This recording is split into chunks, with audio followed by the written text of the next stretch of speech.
The Bunts community is an abode for many rich and rare traditions of Tulunadu. In olden days, the Bunts community was blessed with stately residential complexes called Guttumane and vast lands.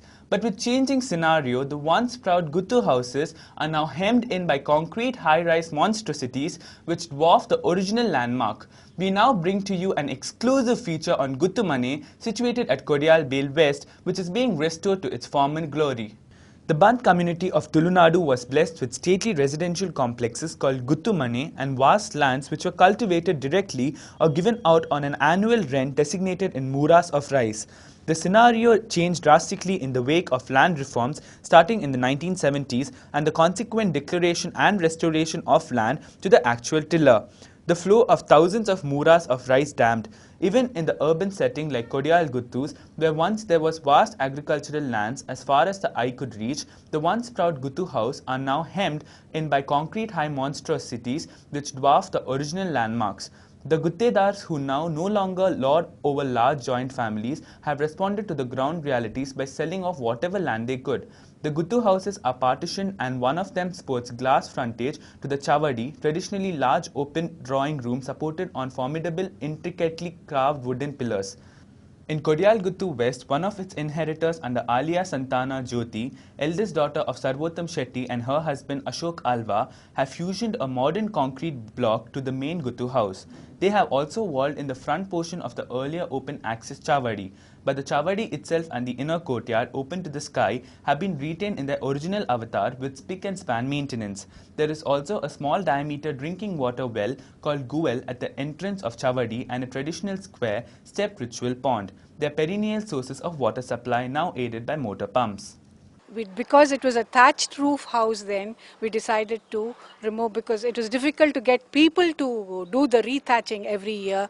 We decided to go in for a modern house. But we retained the older portion, the Chavadi, just like that, and had only a tiled roof for that, and the rest of the house is a regular concrete house. I don't think I have the energy to go through all this demolishing and rebuilding. It's quite a strenuous job. I don't think I would like to do it.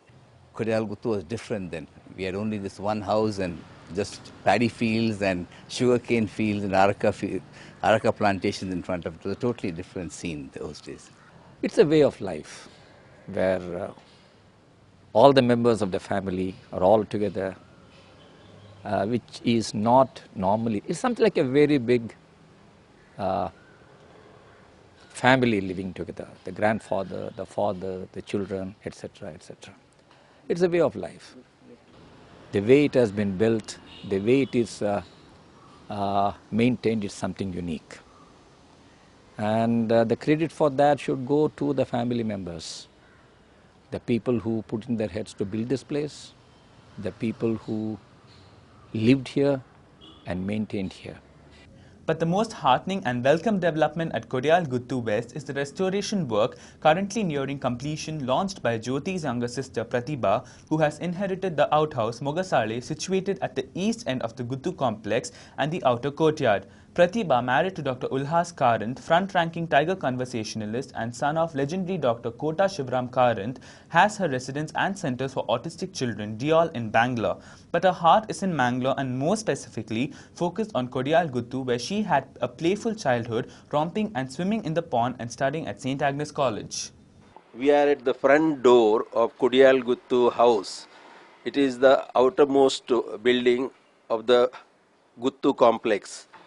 It's an old ancestral house. There are not very many houses left of this kind, and particularly since it is in the middle of the city, I felt it was important for us to retain the structure and keep it as a heritage piece.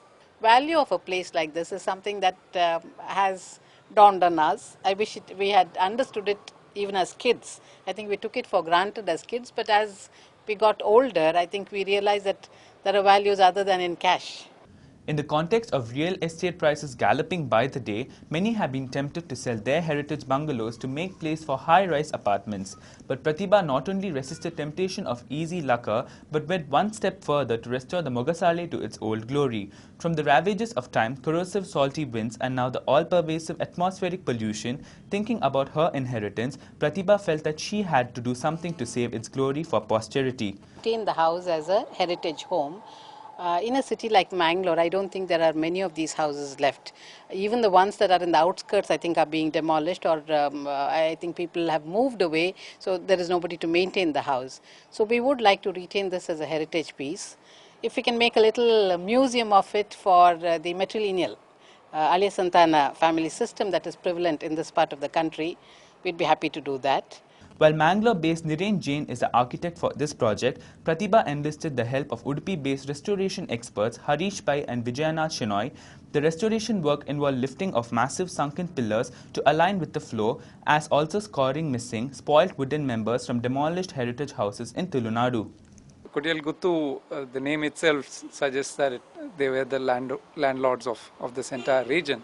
So obviously there are a lot of activity in this house and a lot of people in there. It's never an empty house. I think the main problems were these Mangalore roof tiles, which are the old molds. So I think these are not available today. So you need to go hunting for these, and I think Harish Pai did quite a job in getting quite a few of those tiles to match the old tiles.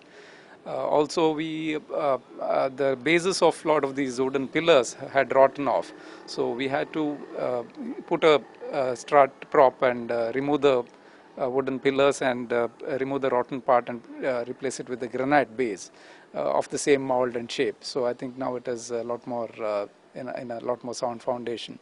It is just not, we didn't want it to just look like it's renovated. We also wanted to retain those old materials and old techniques that were used in constructing these things. Children, we were compulsory taught how to swim. We were thrown in here because hanging around and playing around the tank, you might fall into it any time. So to avoid a mishap, we were thrown in there with all our uncles standing around in a circle here, and we were taught how to swim. It's never dry, as far as I can remember. And as children, we used to swim. Every weekend, we used to, all of us, all my cousins, this is a joint family house. We were about 30, 40 children. All of us would get down and get inside the kere, and the whole day we would spend there playing in the water. They used to use the water for gardening.